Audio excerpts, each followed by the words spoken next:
दोस्तों टाइटैनिक जहाज़ अपने समय में काफ़ी बड़ा जहाज़ था। दोस्तों ये इतना बड़ा था, अगर जहाज़ को सीधा अगर हम खड़ा कर दें तो उस समय की बिल्डिंग्स के हिसाब से बिल्डिंगों से भी काफ़ी ऊंचा था। दोस्तों टाइटैनिक जहाज़ के बारे में ऐसा दावा किया जा रहा था कि ये कभी ना डूबने वाला जहाज़ है। हालांकि ये किसी ने सोचा था कि इतना बड़ा जहाज़ कभी पानी में डूब भी सकता है। दोस्तों टाइटैनिक जहाज़ की खास बात तो ये थी कि ये सबसे तेज चलने वाला जहाज़ था। तो टाइटैनिक जहाज़ को बनाने का जिम्मा व्हाइट स्टार लाइन कंपनी ने लिया था। दोस्तों उस समय टाइटैनिक शिप को बनाने के लिए 48 करोड़ रुपए का खर्चा आ चुका था, जो कि उस समय के हिसाब से काफ़ी ज़्यादा अधिक था। टाइटैनिक को 2000 से भी ज़्यादा के वर्कर की टीम ने बनाकर तैयार किया था। दोस्तों टाइटैनिक जहाज़ इतना विशाल था कि टाइटैनिक को बनाते हुए कुछ वर्कर्स की मौत भी हो गई थी। दोस्तों टाइटैनिक जहाज़ इतना बड़ा था जो फुटबॉल के जैसे 3 मैदान टाइटैनिक के अंदर समा सकते थे। टाइटैनिक जहाज़ में जो चिमनियाँ लगी थी उनमें से 3 काम करती थी और चौथी चिमनी सिर्फ सजावट के लिए लगाई गई थी। जो टाइटैनिक की ऊंचाई 104 फीट थी और 882 फुट लंबा ये जहाज़ था। टाइटैनिक इतना विशाल जहाज़ जो कभी ना डूबने वाला उस समय का सबसे बड़ा जहाज़ आखिर कैसे डूब सकता था? तो ऐसी कौन सी वजह थी जिसके कारण टाइटैनिक जहाज़ डूबा? तो जानेंगे आज के इस एपिसोड में।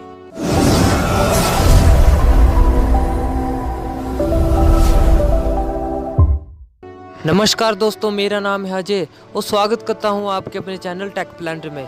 दोस्तों आज के इस एपिसोड में मैं आपको बताऊंगा जो कभी ना डूबने वाला टाइटैनिक शिप उस रात आखिर कैसे दुर्घटना का शिकार हो गया। तो टाइटैनिक जहाज़ के बनाने का काम 31 मार्च 1909 को शुरू हो चुका था। दोस्तों टाइटैनिक को बनाने में कम से कम पूरे 3 साल लग गए थे और 31 मई 1911 को बनकर तैयार हो चुका था। यह जहाज़ साउथहैम्पटन से यात्री लेकर अमेरिका के लिए रवाना हुआ था। ये 10 अप्रैल 1912 का समय था जब टाइटैनिक 2200 यात्रियों को लेकर रवाना हुआ था। तो इस जहाज़ में 1300 यात्री और बाकी जहाज़ के क्रू मेंबर मौजूद थे। तो 10 अप्रैल 1912 को टाइटैनिक जहाज़ ने अपना पहला सफ़र इंग्लैंड से न्यूयॉर्क के लिए शुरू किया। तो उस समय जहाज़ में कई तरह के लोग मौजूद थे और सभी लोग अच्छी ज़िंदगी जीने के लिए अमेरिका जा रहे थे, पर उन यात्री को ये तक नहीं पता था कि ये जहाज़ कभी अमेरिका पहुँच ही नहीं पाएगा। तो इसमें एक दिन में करीब 825 टन कोयले का इस्तेमाल होता था और वो 100 टन राख हर रोज निकालता था। दोस्तों टाइटैनिक जहाज में हर रोज 14,000 गैलन पीने का पानी जहाज पर इस्तेमाल होता था। दोस्तों जहाज के अंदर 40,000 अंडे रोज खर्च होते थे और 1500 गैलन दूध लग जाता था। 20,000 बियर और 1,500 वाइन बॉटल ऑन बोर्ड थी।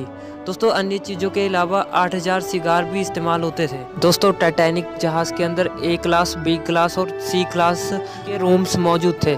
दोस्तों टाइटैनिक जहाज में यात्रा करने का टिकट 2.70 लाख रुपए का था और सेकंड क्लास का टिकट 1 लाख रुपए और थर्ड क्लास का टिकट 2,000 का था। तो सभी यात्रियों ने अपने अपने स्टैंडर्ड के हिसाब से रूम्स को सेलेक्ट किया था। दोस्तों हालांकि टाइटैनिक का सफ़र 4 दिन तक बिल्कुल अच्छा गया और टाइटैनिक जहाज़ में बैठे यात्री भी काफ़ी खुश थे, क्योंकि वो सभी फैसिलिटी उन्हें टाइटैनिक जहाज़ में मिल रही थी जो कि उन्हें चाहिए थी। टाइटैनिक जहाज़ अटलांटिक महासागर की ओर जा रहा था।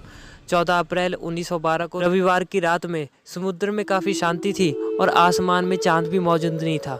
काफ़ी अधिक अंधेरा होने की वजह से टाइटैनिक जहाज़ के कैप्टन को सामने की तरफ कुछ भी खास दिखाई नहीं पड़ रहा था। इसमें रहस्यमय बात तो ये है कि टाइटैनिक जहाज़ में एक भी दूरबीन मौजूद नहीं थी जिससे कि टाइटैनिक जहाज़ के सामने आने वाली चीज़ को देखा जा सके। हालांकि कैप्टन की नज़र बिल्कुल सामने थी। दोस्तों टाइटैनिक के उस चट्टान से टकराने से पहले कुल 6 चेतावनियाँ मिल चुकी थी कि वो कभी भी सामने हिमखंड से टकरा सकता है, लेकिन कैप्टन ने उन सिग्नल को ज़्यादा ध्यान में नहीं लिया और टाइटैनिक जहाज़ को काफ़ी तेज़ी से आगे बढ़ाने लगा। उस समय रात का समय था और आसमान में चांद भी मौजूद नहीं था। घना अंधेरा होने की वजह से टाइटैनिक शिप के कैप्टन को सामने हिमखंड का पर्वत दिखाई ही नहीं पड़ा।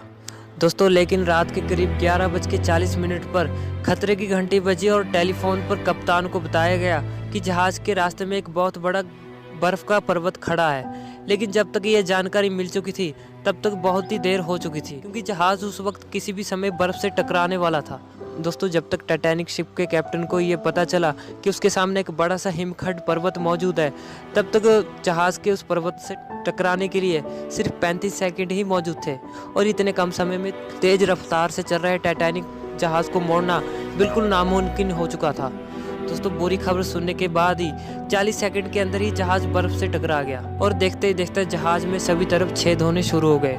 जहाज में छेद हो जाने की वजह से धीरे धीरे करके पानी जहाज के अंदर आने लगा और जहाज के आगे के हिस्से के जो कमरे थे वो पूरी तरह से डूब चुके थे और उस समय उसमें पानी भी भर चुका था। दोस्तों जहाज में बैठे कुछ लोगों को तो काफी टाइम तक ये भी पता नहीं चला कि टाइटैनिक जहाज हिमखंड से टकरा चुका है और उसमें धीरे धीरे करके पानी भरने लगा है। ऐसे ही वो पानी धीरे धीरे कर उनके कमरों में घुसने लगा, तब लोगों को पता चला कि टाइटैनिक जहाज अब डूबने वाला है। दोस्तों देखते देखते टाइटैनिक जहाज में काफ़ी अफरा तफरी मच गई और लोग काफ़ी इधर उधर भागने लगे। दोस्तों हैरानी की बात तो ये थी कि टाइटैनिक जहाज में लाइफ बोट काफ़ी कम रखी गई थी, क्योंकि टाइटैनिक जहाज कभी न डूबने वाला जहाज माना गया था। तो वैसे तो यात्रियों की सुरक्षा के लिए हर एक जहाज में 40 लाइफ बोट का होना जरूरी था, लेकिन टाइटैनिक जहाज में सिर्फ 20 ही लाइफ बोट मौजूद थी और उसके साथ हर एक लाइफ बोट में 67 सीटें मौजूद थी। दोस्तों 16 लाइफ बोट का इस्तेमाल करते करते करीब 80 मिनट लग गए थे।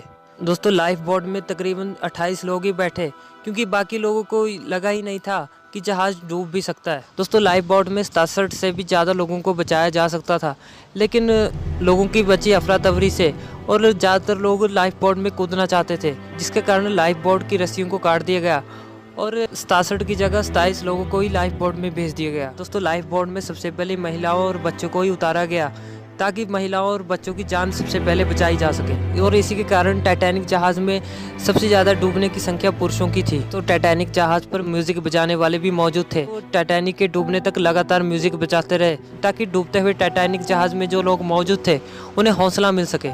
परंतु दुखद की बात तो ये है कि म्यूजिक बजाने वाले सभी लोगों को बचाया नहीं जा सका और टाइटैनिक के साथ उनकी भी मौत हो गई। दोस्तों देखते देखते टाइटैनिक जहाज बिल्कुल पानी में डूबने लगा और टाइटैनिक जहाज के 2 हिस्से हो गए। आगे वाला हिस्सा पानी के अंदर डूबने लगा और पीछे का हिस्सा पानी के तल से ऊपर उठने लगा। दोस्तों देखते देखते टाइटैनिक जहाज के 2 हिस्से हो गए और 15 अप्रैल को ठीक रात 2:20 पर 3 घंटे के अंदर टाइटैनिक जहाज अटलांटिक महासागर में डूब गया। दोस्तों टाइटैनिक जहाज के इस हादसे में कुल 1500 लोगों की मौत हो गई थी। दोस्तों वैसे तो बहुत सारे यात्रियों को लाइफ जैकेट भी दी गई थी, लेकिन अटलांटिक महासागर का पानी इतना ज़्यादा ठंडा था कि पानी में डूबते ही लोगों की कुछ ही मिनटों में मौत हो गई। दोस्तों वैसे तो बहुत से लोगों की जान बचाई जा सकती थी, परंतु कैप्टन की लापरवाही की वजह से बहुत कम लोगों की जान बचाई जा सकी और 1500 लोगों ने अपनी जान गंवा दी। तो दोस्तों उम्मीद करता हूँ आज का ये एपिसोड आपको पसंद आया होगा। अगर अच्छा लगा हो इसे लाइक जरूर कीजिए और हमारे चैनल को आप सब्सक्राइब भी कर सकते हैं। तो फिर मिलेंगे ऐसे इंटरेस्टिंग वीडियो के साथ, तब तक के लिए दोस्तों नमस्कार।